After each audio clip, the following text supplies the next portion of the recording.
Our next speaker is actually a resident of Napa and has been a kindergarten teacher, taught all through K-12, a university professor, written a book called Brain Matters, and has done a lot of research on how the brain and instruction and learning all tie together. Let's give it up for Dr. Pat Wolfe.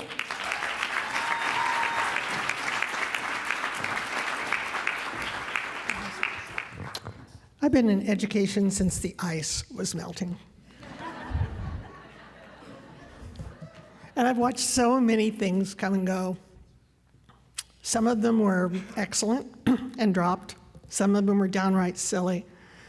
We used to sit in the teacher's lounge and say, "Sit tight, this too will pass." What I'd like to talk to you today, and I want to echo what both Young and Ken have said, but I want to talk about a little bit different perspective. I want to talk about what we're learning about learning. I started my career in inner city LA, a classroom of 36 5-year-olds. 22 of them were boys, 4 of them were named John. It's the worst year of my life. Don't know why I stayed in education. I didn't know what I was doing. How many of you actually started as teachers? How many of you feel your teacher preparation actually prepared you for the classroom? 2, 3, okay. Mine didn't either. We've done a doggone good job without really understanding the learning process. And if you look at what traditional education, the emphasis was on the acquisition of information, the ability to give back dates of battles, to give back facts. I was very, very good at that. I was a straight A student. We asked kids to memorize, and those who could memorize and give us back information on tests were considered educated. A friend of mine calls it educational bulimia. And then we had our standardized test. And what those standardized tests measured was your ability to recall the information, not the ability to understand it, nor the ability to apply it. So we've been operating under a false assumption, and I think everyone in the room would agree with that. We've assumed that if students give us back the information, if they do well on standardized tests, that they understand the information and they can apply it. I like Mary Catherine Bateson's quote, "We're teaching kids to live on a planet we've never seen." We do not know the technology they're going to have. We do not know the world they're going to face. By best estimates, information is doubling every 18 months. So the ability to give back information is not the measure of an educated person. Howard Gardner says that the majority of our very best students, those whose parents have the bumper stickers, the majority of them cannot apply what they've learned in school, outside of school, when they're given a new, unanticipated situation. And this is why when Ken talks about, the ability to be creative, to think creatively, to problem solve, are going to be so important in the world that's coming. So what is our job? Our job is not to help kids do well in school. It's to help them do well in life. And if they can't take what they're learning in school and use it outside of school. So how many of you took a second language in high school? How many of you speak it fluently today? How many of you took a chemistry class? What do you remember besides the periodic table? I remember Godfrey. Godfrey sat behind me. I don't know why anybody named a kid Godfrey, but anyway, they did. And he was really cute. And he used to tap me on the shoulder and say, "You make my heart go pitter, Pat."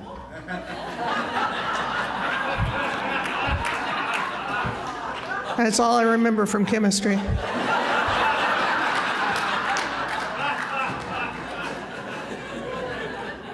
Okay, next slide. So why should you care about brain research anyway? We've been working with brains we have not understood. How would you feel if you went to a doctor and you had a gallbladder problem, and the doctor said to you, I know approximately where your gallbladder is. I'm not sure how it works, but I can write prescriptions. So I'll write a prescription for you, and if it works, fine. If it doesn't, come back and I'll write another prescription. If that doesn't work, come back and I'll write another prescription. What's that sound like? Sounds like education. We have policymakers who've been writing prescriptions for us called No Child Left Behind, et cetera, Race to the Top, because they don't understand the learning process. They don't know anything about the learning process. They do not understand. So most of our decisions have not been based on a scientific understanding of what goes on inside this 3 pounds here. Why is it that some kids learn and some don't? I taught first grade. 70% of my kids learned to read, in spite of me, I might add. 30% didn't. And no matter what I did, it didn't change because I didn't know what to do with kids who are dyslexic or do not know how to read.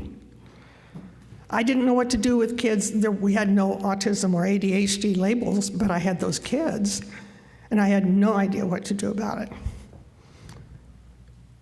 In the past decade, we've had an absolute explosion of information coming out of the neurosciences, and I'd like to share a little bit of that. We have gone from this. Now, this is what we knew about how the brain worked 30 years ago, which means we had no idea. And because of that, we have a lot of what I like to call neuromyths. Have you heard that you only use 10% of your brain? That's not true. Have you heard that you're right-brained or left-brained? Not unless you've had a hemispherectomy. Have you heard, and this is my favorite, have you heard that every drink of alcohol kills 50,000 brain cells?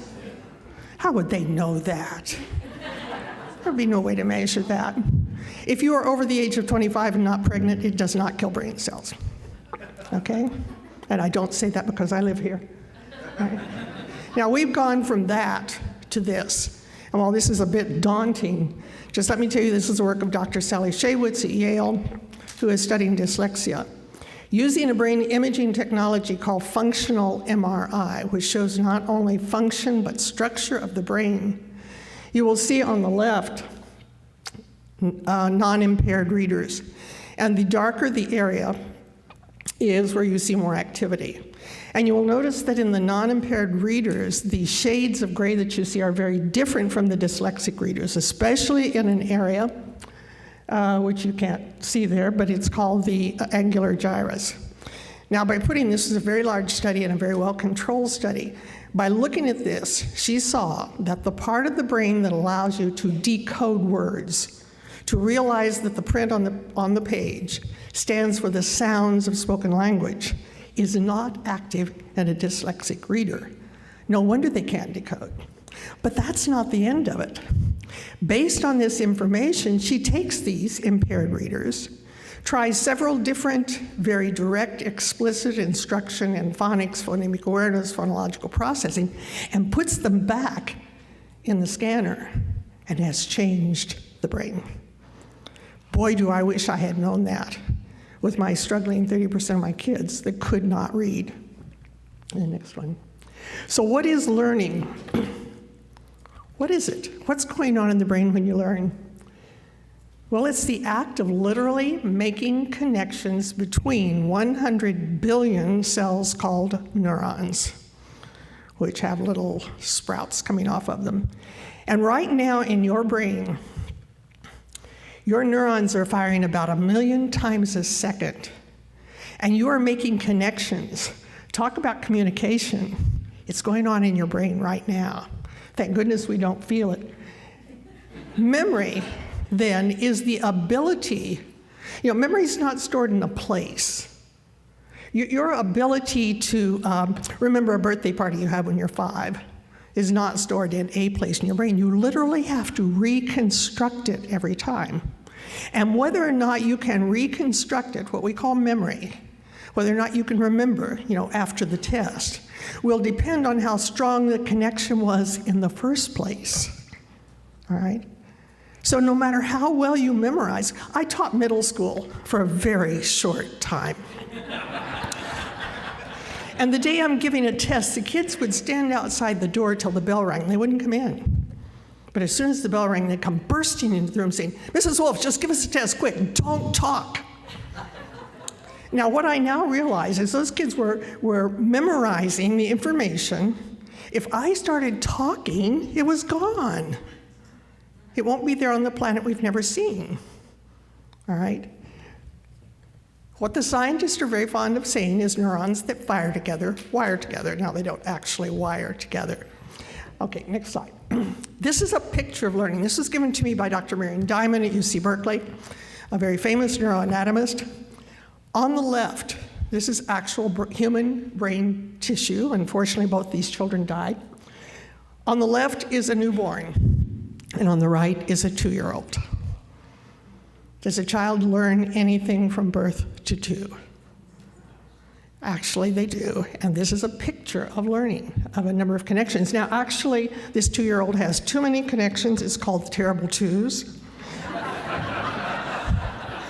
And what the brain does at this point, marvelous, this is just a marvelous, amazing. It starts pruning away the ones you don't use. It literally starts pruning away connections you don't use. That's why you don't speak that language today. You didn't use it, and the brain says, I'm not going to keep all these extra connections. You're not using them. So I'm going to prune them away and make room for something else.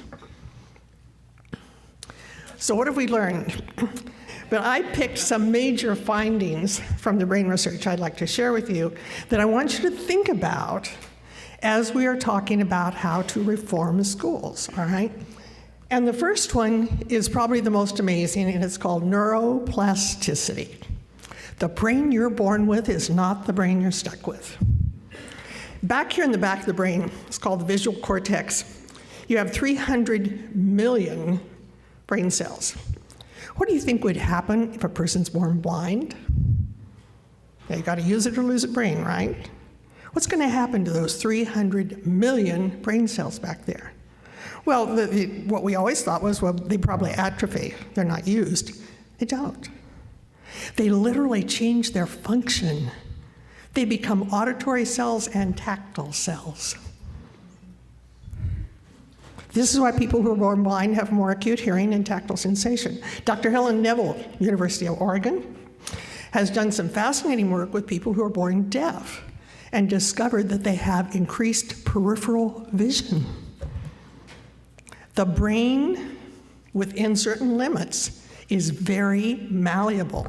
The brain you walk out of here with today, and certainly after this conference, will be a different brain than what you walked in with. You will have changed the brain. Now, this plasticity can be positive or negative.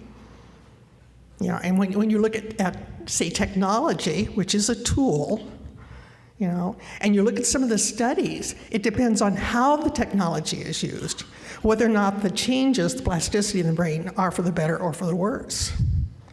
Right? Genes are important, but the environment literally sculpts the brain.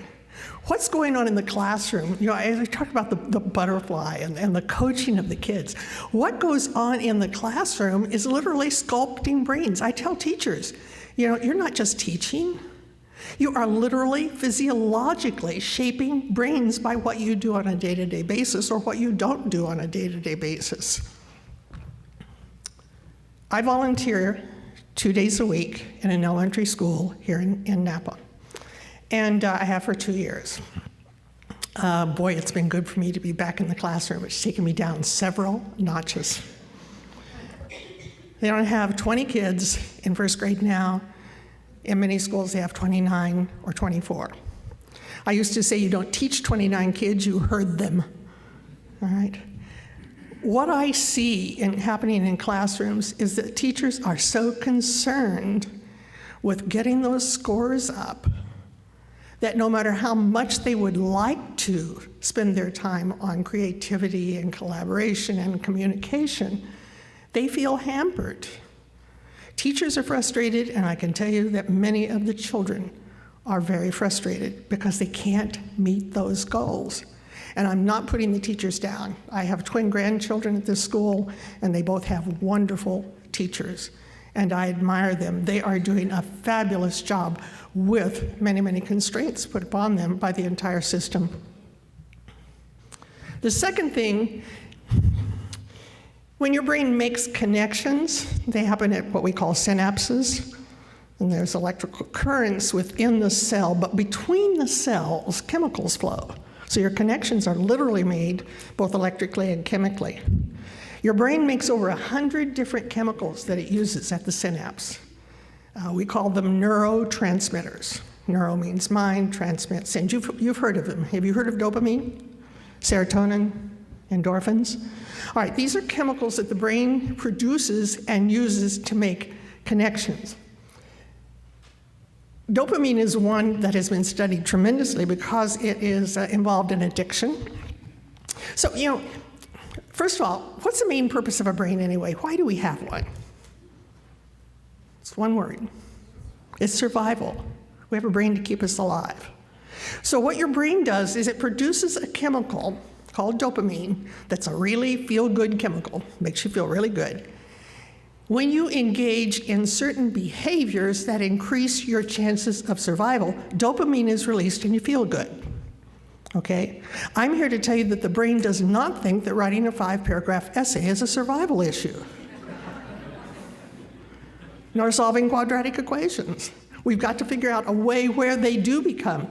Now, what's interesting is a fascinating new study found out that when you problem solve, when you come up with a solution to something on your own, your brain creates dopamine. So you can get addicted to cocaine and heroin, sex and food. Those are dopamine is released during all of those. But we now know that dopamine is released when you are in charge of your learning and figure something out for yourself. We could call them infovores. Wouldn't it be wonderful to have kids in classrooms addicted to problem solving? Look what I can do. Look what I figured out. A second chemical, and we're going to talk a little bit more about this tomorrow when we talk about health and wellness.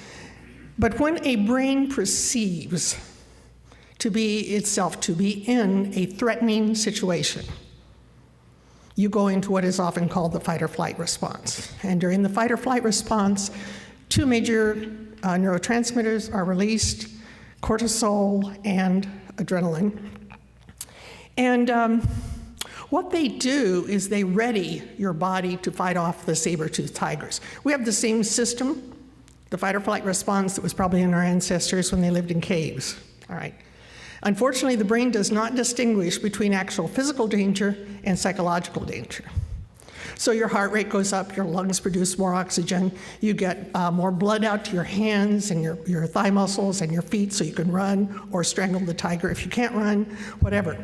But the interesting thing that happens is in the frontal lobe of the brain. Now, this is the CEO of the brain right here. This is the part of the brain where you do your higher level thinking, your problem solving, where creativity takes place. This part of the brain shuts down when you go into fight or flight. All right? Have you ever been insulted and could not think of a retort till the next day? That's a beautiful example. The bottom line here is our classrooms not only have to be physically safe, they have to be psychologically safe. It has to be okay to make a mistake. It has to be okay to be at the bottom of the class and struggling without feeling that you are less than a person. The third thing is the search for meaning is innate. If we cannot make the information meaningful to the brain, it doesn't hold on to it. And 4 is early childhood, and I could talk all day long. We are missing the boat. There's a tremendous amount of learning that takes place in the first 5 years, and thank you very much.